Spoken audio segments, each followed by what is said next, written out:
Halo, perkenalkan nama saya Rizwan Dalatu Dimas dan saya ingin mempresentasikan hasil belajar saya dari untuk sesi Advanced Machine Learning di Pacman dan tugas akhir saya berfokus mengenai KNN, tapi lebih spesifiknya itu membandingkan komparatif analisis antara KNN dengan hasil dari KNN dan KNN menggunakan PCA pada dataset MNIST, MNIST atau MENIST.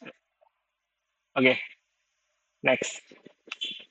Ah, challenge yang dihadapi untuk sekarang untuk processing data itu pada umumnya adalah uh, gambar itu terdiri dari high dimensional data dan biasanya ukurannya sangat besar sekali. Dan untuk mm, M MNIST sendiri datasetnya itu berukuran 28.000 megapiksel. Jadi dimensinya itu ada 784 dimension. Dan seperti pada umumnya, challenge untuk yang berkaitan dengan image itu adalah computational complexity, potential for overfitting, dan difficulty on visualization. Oke, untuk project saya ini, approach yang saya lakukan adalah pertama adalah menggunakan key nearest neighbor. Dan seperti pada yang kita pada user umumnya, KNN itu berfokus pada sifatnya adalah non-parametric method for classification. Sifatnya sangat simpel tapi efektif dan dia juga salah satu sifatnya yaitu lazy learner. Artinya dia tidak menghasilkan model tapi dia akan menyimpan data training itu dan melakukan kalkulasi on time dengan data training, data yang disimpan yaitu training.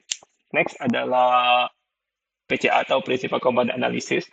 Uh, Umumnya PCA ini digunakan untuk mereduksi dimensi dari suatu objek gitu. Dan manfaat dari PCA sendiri adalah untuk meningkatkan efisiensi karena data yang dikompres tersebut datanya lebih efisien, tapi dia tidak menghilangkan informasi yang dari proses kompresi tersebut. Makanya umumnya digunakan untuk hal-hal yang uh, berkaitan dengan gambar gitu. Nah, primary objektif saya adalah sesuai dengan judulnya itu komparatif.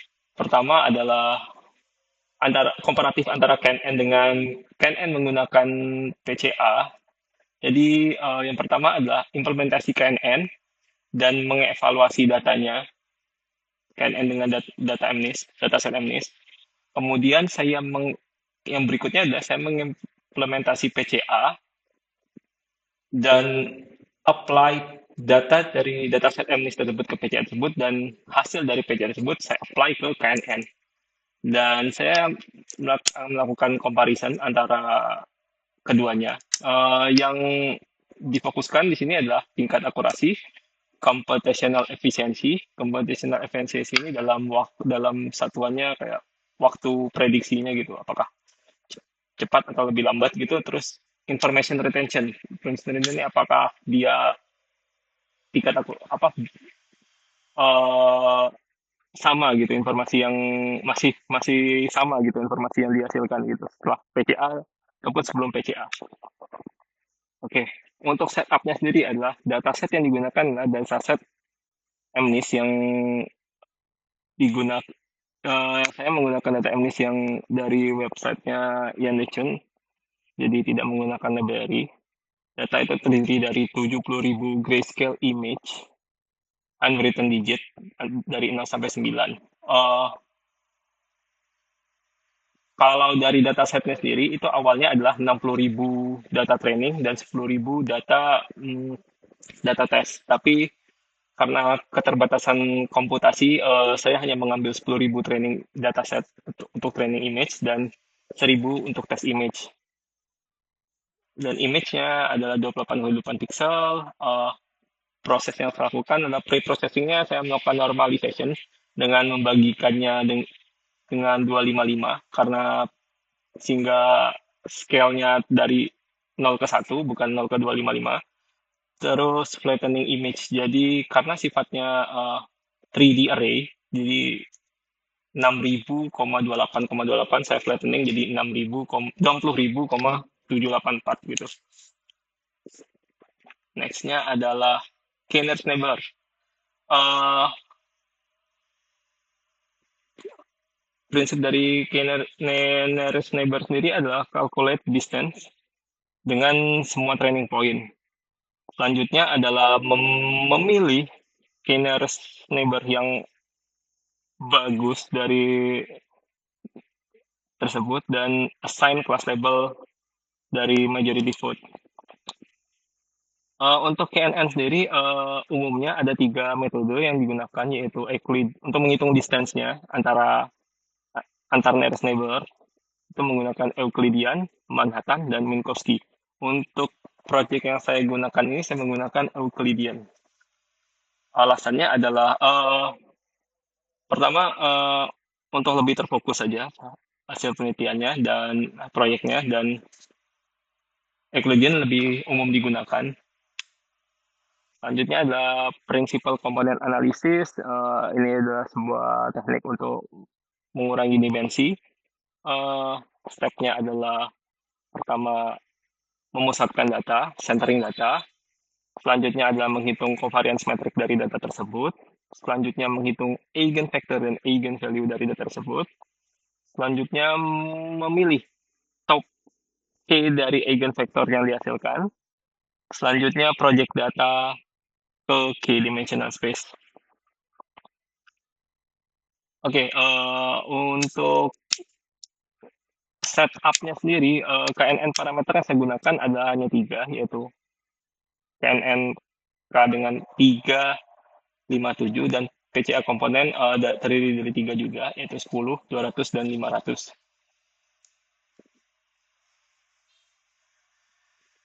Selanjutnya, nah, ini adalah result untuk KNN performance untuk hanya KNN performance saja. Jadi belum ada PCA. Dari hasil ketiga data tersebut adalah hasil KNN menunjukkan tingkat akurasi yang cukup baik gitu, di atas 90%.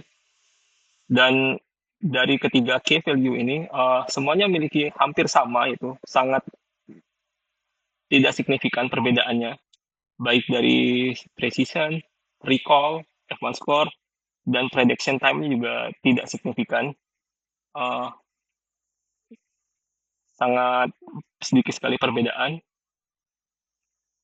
Dan ini adalah satu contoh pengguna hasil prediksinya.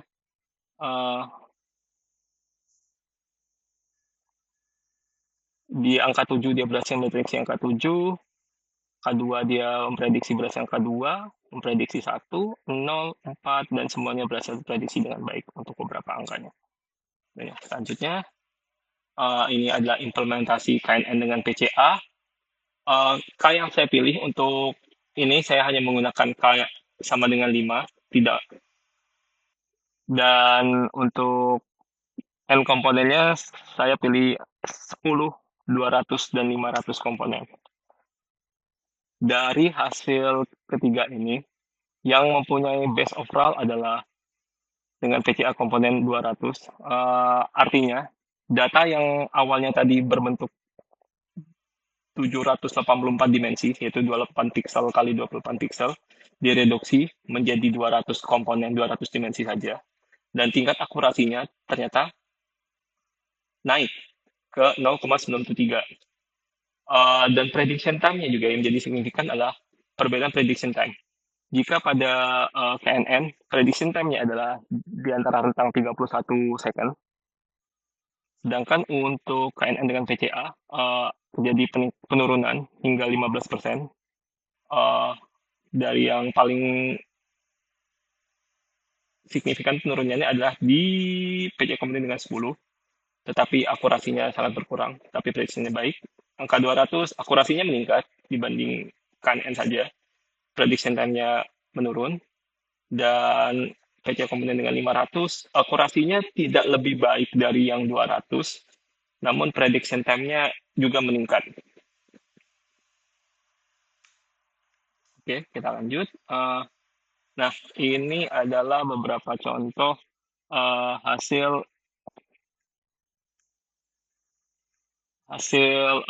prediksi PCA image reconstruction dari data-datanya.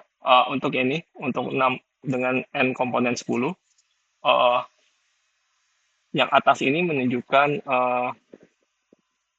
original data dari MNIST, yang di bawah ini menunjukkan data hasil dari PCA reduction, dan ini menunjukkan difference. Jadi antara original dengan hasil PCA, perbedaannya terlihat ada perbedaan yang cukup jelas. Sedangkan untuk yang 200, antara original dengan hasil PCA, tetap ada perbedaannya tidak terlalu signifikan, dan masih ada perbedaan sangat sedikit, minimal sekali. Dengan 500 hampir tidak adanya perbedaan sama sekali antara yang data normal dengan data asli, yang 784 dimensi dengan 500 dimensi. Oleh karena itu, dari ketiga tersebut, dengan N200 atau komponen 200 merupakan yang paling optimal. Selanjutnya, analisisnya adalah dari hasil kalkulasi hanya menggunakan klasifikasi, menggunakan KNN saja. Yang terbaik adalah akurasinya ada 92,70%, dengan prediction time-nya ada 31,80 second. Sedangkan dengan menggunakan kombinasi antara KNN dan PCA, akurasi paling bagus yaitu 93,50%, dengan prediction time adalah 26,9 second, 27 second. Dari hasil analisis tersebut dapat ditemukan ada beberapa hal yang jadi menarik adalah pertama, PCA improve akurasi dan speed, karena dapat dilihat di sini adanya peningkatan dari 92 ke 93, dan penurunan dari prediction time dari 31 ke 27. Terus 200 PCA komponen over optimal balance dari ketiga komponen PCA. Terus dimensionality reduction effective without significant performance loss, seperti yang kita lihat di sini. Sangat efektif dengan unsignificant performance loss. Sangat tipis sekali perbedaannya. Terus optimisasi PCA dapat dilakukan dengan memilih N komponen yang selektif. Kesimpulannya adalah, pertama, kombinasi antara PCA dan KNN outperform klasifikasi menggunakan KNN saja. Konfigurasi terbaik adalah menggunakan 200 PCA dan K sama dengan 5, dengan akurasi yaitu 93,50%. Dan dengan konfigurasi ini terbukti meningkatkan prediction time. Oke, terus PCA memiliki trade-off sendiri. Yang pertama adalah dengan komponen yang lebih kecil, tentu prediction time-nya lebih cepat, tetapi tidak terlalu akurat. Dengan komponen yang lebih besar, contohnya 200, data yang dihasilkan lebih akurat, tapi lebih lambat. Tetapi antara speed antara 10 dan 200 ini masih dalam tahap normal, gitu, tidak terlalu signifikan, kecuali mungkin untuk data yang lebih besar akan lebih berbeda hasilnya. Overall, PCA terbukti mengimprove hasil dari KNN. Selain mengimprove akurasi, PCA juga improve computational time. Oke, sepertinya itu saja dari presentasi saya mengenai perbandingan antara KNN dengan kombinasi KNN dan PCA untuk MNIST data. Terima kasih.